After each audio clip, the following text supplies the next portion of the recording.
Alors, je me présente rapidement, souvent on dit d'où vous parlez, d'où je parle. Alors, j'ai un parcours de prof. J'ai été guide de voyage dans pas mal de pays du monde pendant des années et j'ai réalisé quelques reportages pour des revues. J'ai énormément écrit des carnets de voyage, des ouvrages sur l'histoire des civilisations, des mythes, des religions, où j'essaie vraiment d'aller au plus profond des choses. Et puis aussi à travers ces carnets de voyage poétiques, chercher à capter l'essence des peuples, des histoires, des civilisations, à travers donc cette fameuse inspiration poétique, où on est à la fois complètement dans l'observation du monde, à travers le présent, à travers la connaissance de son passé, de son art, et puis dans la recherche du mot juste pour comprendre le plus profondément possible ce qui se passe et l'exprimer. Voilà.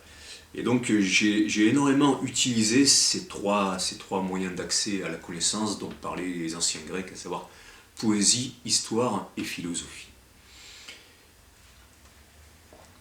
Je parlais des mythes et de l'astrologie tout à l'heure parce qu'effectivement nous rentrons aujourd'hui dans une configuration extrêmement importante qui est la rentrée de Saturne en Verseau.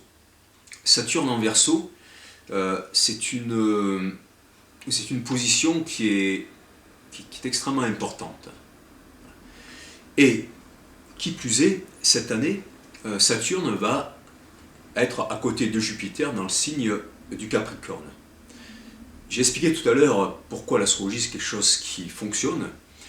Et dans ce cas de la conjonction de Saturne et de Jupiter, il faut voir que c'est une conjonction extrêmement rare qui ne s'est pas produite depuis 500 ans. Là, je vais vous lire un passage que je viens de trouver sur la revue L'Illustré, c'est une revue suisse.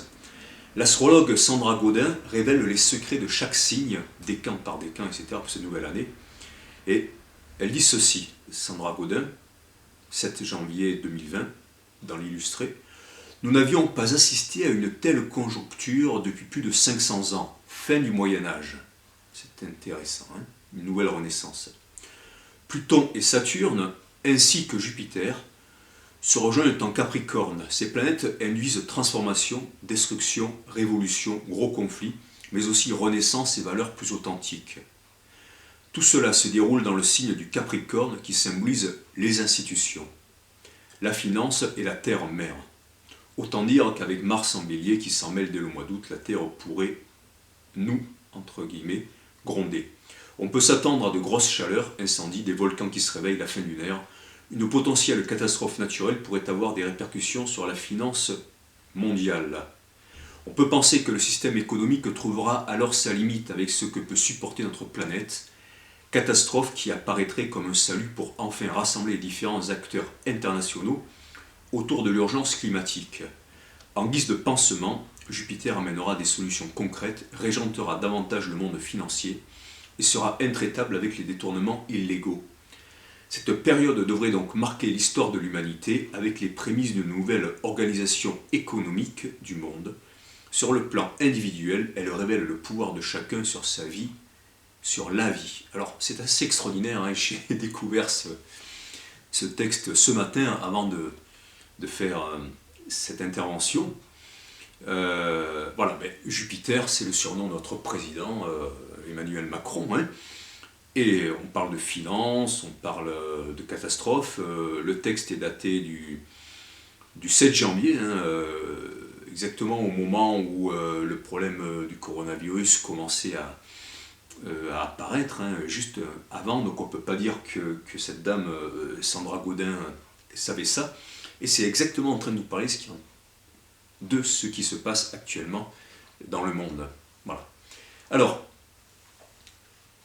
pour comprendre l'astrologie, c'est aussi très important de revenir aux fondamentaux, c'est-à-dire quels sont les dieux de l'astrologie, quel est le fonctionnement des planètes, comment ils interagissent, ces dieux entre eux. Et pour ça, il faut aller vers les mythologies, parce qu'ils nous parlent des hommes de l'humanité, mais aussi de ce qui se passe à l'intérieur de nous. Si la mythologie est quelque chose qui a été inventé par l'humanité, qui est complètement imaginaire, alors ça parle de choses extrêmement, extrêmement profondes et anciennes par lesquelles on a cherché à comprendre le monde. Il ne faut surtout pas le sous-estimer, hein, et ça, tous les véritables psychologues, psychanalystes le savent bien. Saturne, c'est un dieu qui était le fils d'Ouranos, et Ouranos était le mari de Gaïa. Et Ouranos ne cessait de s'unir sexuellement avec Gaïa, si bien que la terre et le ciel ne pouvaient se séparer, le monde ne pouvait pas exister. Et du coup, Saturne a pris sa faucille, c'était un fils donc d'Ouranos et Gaïa, il a coupé les testicules de son père. Du coup, Ouranos s'est retiré, la terre et le ciel ont pu exister, et le monde a pu commencer à rentrer dans l'histoire. Voilà. Sauf que, qu'est-ce qui se passe à ce moment-là? Saturne mange ses enfants. Il va manger ce qu'on appellera les Olympiens. Et à chaque fois qu'un enfant naît, il le mange.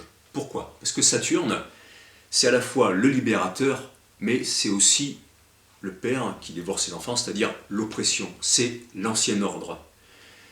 Chronos, Saturne Chronos, c'est le temps, parce que le temps dévore le passé et il dévore aussi le présent au fur et à mesure qu'il avance. Donc c'est le temps qui dévore tout, tout Chronos dévorant ses enfants. Et Saturne va donc être à nouveau détrôné par un fils, son fils Jupiter. Sa mère Gaïa va donner une pierre à manger à Saturne à la place de Jupiter, et Jupiter va pouvoir ouvrir le ventre de son père Saturne et en extraire les Olympiens. Et ensuite il va y avoir une grande guerre contre les Titans qui va être remportée par Jupiter et les Olympiens, on appelle ça la titanomachie, hein, et Saturne va être enchaîné. Et ça va être le règne de Jupiter. Alors Jupiter en astrologie on dit que c'est le grand bénéfique.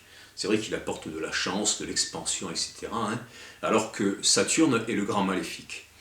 Mais est-ce que l'ordre de Jupiter est vraiment juste pour les hommes?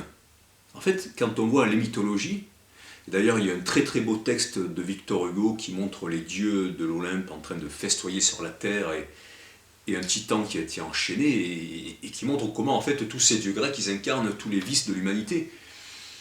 Et ils règnent comme ça, heureux sur les hommes, et puis ils descendent juste pour jouer avec eux, pour faire des guerres, pour s'unir aux mortels, etc. Voilà. Donc l'ordre de Jupiter n'est pas un ordre juste. Jupiter, c'est exactement comme le dieu de la Genèse, je précise bien le dieu de la Genèse, c'est un dieu qui ne veut pas l'émancipation de l'humanité. La preuve, c'est que quand Prométhée va apporter le feu aux hommes, en le volant dans le ciel, il apporte aussi un certain nombre d'arts, de techniques, et bien Jupiter va punir Prométhée, Jupiter va punir Prométhée, il va l'enchaîner avec le foie qui est dévoré par son aigle, l'aigle de Zeus, hein, ou un vautour, je ne me rappelle pas, bref. De la même façon que le Dieu de l'Ancien Testament va punir Adam et Ève quand ils mangent de l'arbre, du fruit de l'arbre de la connaissance du bien et du mal. Hein. Il va les chasser du jardin d'Éden avant qu'ils goûtent de l'arbre de la vie éternelle. Hein. Et Dieu dit, voici que l'homme est devenu comme l'un de nous, par la connaissance de ce qui est bon et mauvais. Chassons-le vite avant qu'il ne goûte de l'arbre de la vie éternelle et ne vive à jamais. Et la traduction l'homme est devenu comme l'un de nous, ce n'est pas du tout une faute de traduction. D'ailleurs, Voltaire le dit bien à l'article Genèse de son dictionnaire philosophique. Hein, c'est bien un pluriel, et Dieu dit bien comme l'un de nous. Parce qu'en fait, l'origine de la Genèse biblique, c'est le polythéisme sumérien, c'est tous les polythéismes. Hein, et c'est juste un polythéisme qui a été maquillé, mais il y avait bien, dans l'esprit des peuples anciens, différents dieux qui créaient l'humanité et qui ne voulaient surtout pas qu'elle s'émancipe. Donc l'ordre jupitérien, hein, vous voyez un peu où je vais, le nouvel ordre jupitérien qui remplace l'ancien ordre de Saturne, ce n'est pas un ordre juste, ce n'est pas un ordre émancipateur, ce n'est pas l'égalité pour tous, ce n'est pas la connaissance, ce n'est pas la vérité, ce n'est pas l'égalité, voilà, ni la fraternité, parce que les dieux, que ce soit les dieux des mythologies antiques ou les dieux, le dieu des armées de la Genèse, eh ben c'est un dieu qui combat avec son peuple et qui fait la guerre aux autres peuples et aux autres dieux.